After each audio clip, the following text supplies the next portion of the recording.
नमस्कार, मैं आचार्य विनोद भारद्वाज आप सभी लोगों का स्वागत करता हूं।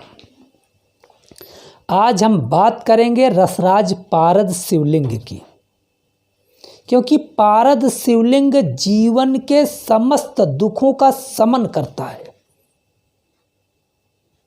हर प्रकार की मुश्किलों में सहायक बन जाता है, घर में पवित्रता देता है, भूत प्रेत बाधियों को दूर कर देता है। इस कार्यक्रम को पूरा देखिएगा, बेहद महत्वपूर्ण कार्यक्रम है। लेकिन इसके पहले मैं एक जानकारी देता हूँ।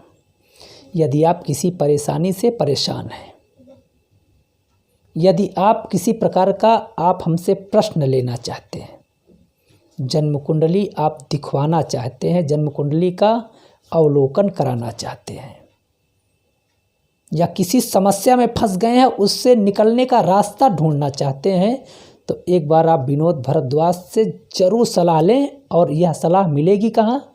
www.astrotak.com पे विनोद भारद्वाज प्रोफाइल को सिलेक्ट करिएगा और हमारे पास अपने क्वेश्चन को भेज दीजिएगा।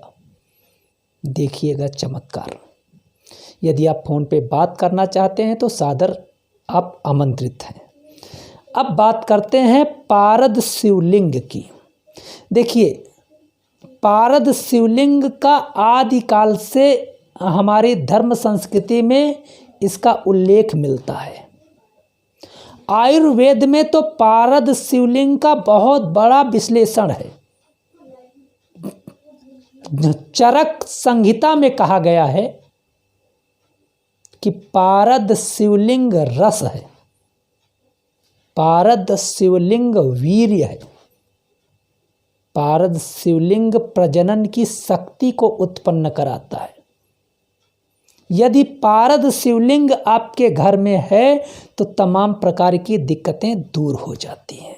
जैसे कि शास्त्रों में कहा गया है, पारे का शिवलिंग यदि घर में रखा हो तो मानो साक्षात भगवान शिव का स्वरूप है। उसके दर्शन मात्र से आपके जीवन में पवित्रता आती है और ग्रह गोचर आपके अनुकूल हो जाते हैं।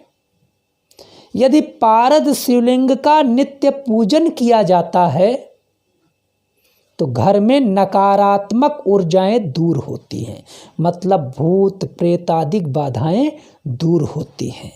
मन के तमाम विकार आपके मन से निकल करके घर के बाहर चले जाते हैं।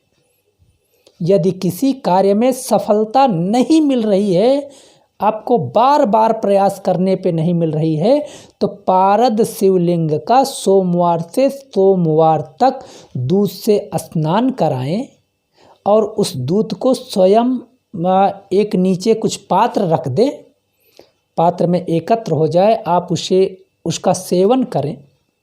निश्चित रूप से आपके अंदर इतनी ऊर्जा क्षमता आ जाएगी कि आप पुनः प्रयास करके उस कार्य को पूर्ण कर लेंगे। यदि आपके जीवन में शत्रुओं ने बहुत ज़्यादा हलचल पैदा कर दी है, अपने घर में रखा हुआ पारद शिवलिंग पे 50 ग्राम 100 ग्राम सरसों का तेल आप शनिवार के दिन डाल के देखें, 7 शनिवार करके देखें, चाहे बड़ा से बड़ा शत्रु क्यों ना हो, निश्चित रूप से पारद शिवलिंग के प्रभाव से या तो आपके अनुकूल हो जाएगा या तो आपसे दूर चला जाएगा। यदि किसी को संतान नहीं हो रही है, बहुत प्रयास करने पे भी स्थिति अच्छी नहीं हो पा रही है, डॉक्टरी तमाम प्रकार की स्थितियां आप करा के थक चुके हैं, एक बार पारद शिवलिंग को अपने घर ले आकर के उस कन्या को, मतलब आप अपनी भार्या को नित्य आप उससे बोलें कि इस पारद शिवलिंग को गंगा जल से स्नान कराए और वह गंगा जल खुद पी ले। वह गंगा जल अमृत बन के जो भी दिक्कतें हैं, जो भी बीमारियां हैं, उसका अंत कर देगा और आपका कल्याण होगा। पारद शिवलिंग जिसके घर में रखा होता है, उसके घर में कभी भी अराजकता का माहौल नहीं पैदा होता, क्योंकि पारद शिवलिंग होने से हर व्यक्ति के मन मस्तिष्क में सकारात्मक सोच उत्पन्न होती है। अब पारद शिवलिंग को रखा कैसे जाए, ईशाना सर्वविद्यानाम, भगवान शिव ईशान में स्थापित होते हैं तो समस्त शक्तियों को निश्चित रूप से भक्त को प्रदान कराते हैं। ईशान कोण क्या है? उत्तर और पूरब का कोना, जहाँ पे आपका मंदिर होता है। लेकिन रखने का की एक विशेष प्रक्रिया है। कोई आसन रख करके और उत्तर की ओर अर्घा हो, इस स्थिति में रखें और नित्य पूजन करके देखें। पारद शिवलिंग आपकी समस्त मनोकामनाओं को दूर कर देगा। यदि पति पत्नी में भी तमाम प्रकार की दिक्कतें हैं तो उसे भी दूर करेगा। यह पारद शिवलिंग निश्चित रूप से चमत्कारी शिवलिंग है। एक बार जरूर आप इसे अपने घर में ले आके देखें। निश्चित रूप से भगवान साक्षात शिव का स्वरूप है पारद शिवलिंग, और आपकी समस्त मनोकामनाओं को पूर्ण करने में सक्षम है। मित्रों, यह कार्यक्रम आपको अच्छा लगा है तो ओम नमः शिवाय ज़रूर लिखें। जैसे कि मैं हर कार्यक्रम में आपसे बोलता हूं कि एक बार अनमने ढंग से भी ओम नमः शिवाय लिखेंगे तब भी आप पवित्र होंगे। यदि कार्यक्रम में कुछ समझ में ना आया हो तो कमेंट करिएगा। निश्चित रूप से मैं हाजिर हूँ। आप लोगों का बहुत बहुत धन्यवाद। नमस्कार।